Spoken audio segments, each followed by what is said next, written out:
لیکن صاحب یہ فرمائیے کہ بخارا کا تذکرہ بار بار ہو رہا ہے اور ہمارا تو بڑا قلبی تعلق ہے، یعنی امام بخاری کی نسبت وہیں سے ہے، تو امام بخاری کے مرکز پر بھی آپ گئے تو اس وقت فیلنگز کیا تھیں، کیسی قبر ہے امام بخاری کی؟ اور یہ بھی بتائیے گا کہ کیا وہاں رہنے والے ان کو امام بخاری کی وہ قدر و قیمت کا عام آدمیوں کو پتہ ہے کہ یہاں کون سے بڑے آدمی دفن ہیں، کون سے بڑے محدث دفن ہیں؟ اچھا، میں یہاں تھوڑی وضاحت کر دوں. جی، ایک یہ مغالطہ ہے کہ امام بخاری رحمہ اللہ علیہ کی جو قبر ہے وہ بخارا میں ہے. ٹھیک ہے، وہ ایسا نہیں ہے. ٹھیک ہے، وہ بخارا میں پیدا ہوئے تھے. ٹھیک ہے، بخارا میں پیدا ہوئے، مدینہ کی طرف سفر کیا اور اپنی جو تصنیفی کام تھا، تحریری کام، وہ انہوں نے مدینہ میں بیٹھ کر کیا ہے. بالکل صحیح. وہ وہاں سے واپس جب بخارا آئے تو اس وقت کے جو وہاں پہ حاکم تھے ان کے ساتھ کنفلکٹ ہوا. کنفلکٹ اس سینس میں کہ جو ہوتے ہیں نا، میں کہہ لوں گا بادشاہ یا حاکم یا گورنر، وہ کسی کی مقبولیت انہیں پسند نہیں ہوتی. بس یہی بات تھی. اور جب امام صاحب تشریف لائے تو وہاں کے لوگ تو ویسے بہت مذہبی تھے اور وہ امام صاحب کے گھر میں ہر وقت آنا بندہ رہتا، لوگ آ رہے ہیں، جا رہے ہیں، دعا کے لیے آ رہے ہیں، مسائل پوچھنے.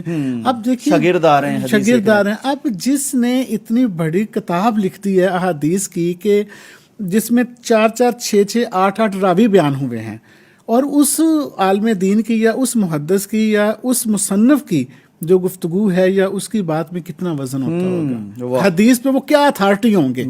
یہی وہ چیز تھی جو لوگوں کو کھینچ لاتی تھی ان کے پاس.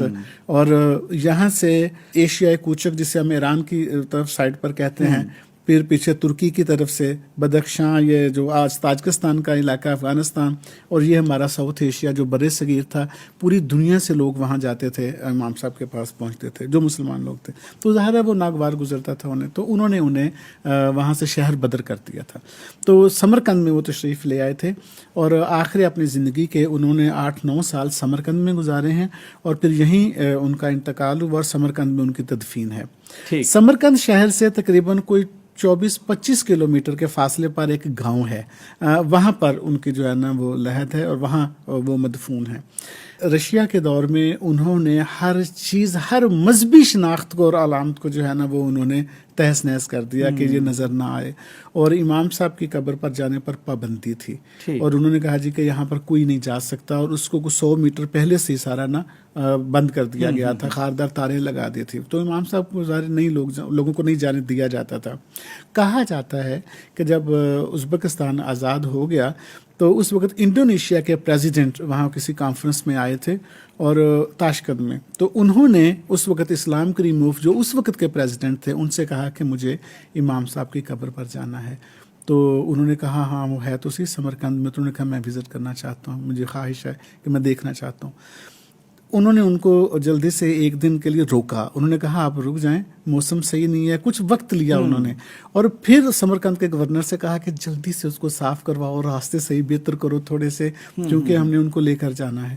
اور یہ ازبکستان کا ویسے بھی کلچر بھی ہے اور خارجہ پالیسی کا بھی حصہ ہے کہ وہ غیر ملکی جو سربراہان وہاں تشریف لاتے ہیں یا ویسے جو وزراء آتے ہیں تو ان کی بہت آؤبھگت کرتے ہیں، رسپیکٹ دیتے ہیں ان کو. مہمان نواز ہیں بہت زیادہ. تو انہوں نے پھر وہ جو انڈونیشین پریزیڈنٹ تھے وہ وہاں تشریف لے کر گئے اور انہوں نے وہاں جو عقیدت کا اظہار کیا تو اس پہ تھوڑا سا انہیں ندامت ہوئی جو مقامی ہمارے وہاں کے پریزیڈنٹ تھے.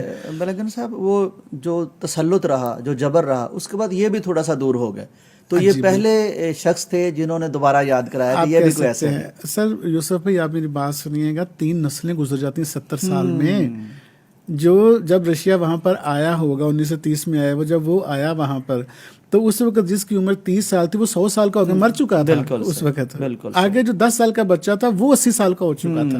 پوری نسل ایک چلی ہے نا جی اس میں. بالکل ٹھیک. تو انہوں نے پھر توجہ دلائی کہہ لیجیے یا ویسے، تو انہوں نے کہا کہ ہم اس کو بہت اچھا بنائیں گے، اور پھر انہوں نے اس کے ساتھ بہت بڑی ایک مسجد بنائی. لیکن ان کی خواہش پر انڈونیشین پریزیڈنٹ کی کہ ان کی قبر کو پختہ نہ کیا جائے، ان کی قبر کو آپ کچا ہی رہنے دیں سنت کے مطابق. تو ابھی ہے اوپر ان کا وہ مزار تو بنا ہوا ہے، سنگ مرمر کی قبر بھی علامتی طور پر سمبولیکلی بنائی ہے جہاں لوگ جا کے فاتحہ کرتے ہیں.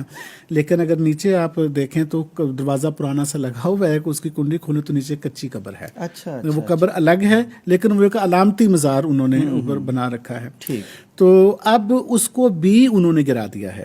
اس مسجد کو گرا دیا ہے آج سے 2.5 سال پہلے، اور جو مزار تھا اس کو بھی گرا دیا ہے. اب وہاں پہ وہ مسجد نبوی کے طرز کا ایک بہت بڑا کمپلیکس بنانے جا رہے ہیں، ٹھیک. جس کے دائیں بائیں وہ کہہ رہے ہیں کہ 22 5 اسٹار ہوٹلز ہوں گے، اور پوری دنیا کے مسلمانوں کو یہ ترغیب دی جائے گی کہ وہ ہمارے ہاں بھی تشریف لایا کریں. اور جو فیلنگز کی آپ نے بات کی، وہ میں عرض کر دوں کہ دیکھیں، ایک بندہ مومن جس کے اندر ذرا سی بھی پیارے نبی کی محبت موجود ہے، وہ جب اسی پیارے نبی کی باتوں کو آگے پہنچانے والے کی قبر پر کھڑا ہوتا ہے تو آپ دیکھ لیجئے فیلنگز کیا ہو سکتی ہیں. دعائیں نکلتی ہیں، اللہ تیرا بھلا کرے، تینوں پاگ لگے رہا، وسدا رہے تو، کہ تیری وجہ تو ساڈے کول پیارے نبی دیاں گلاں آئیاں نے. سبحان اللہ، اچھا لگتا ہے. سبحان اللہ.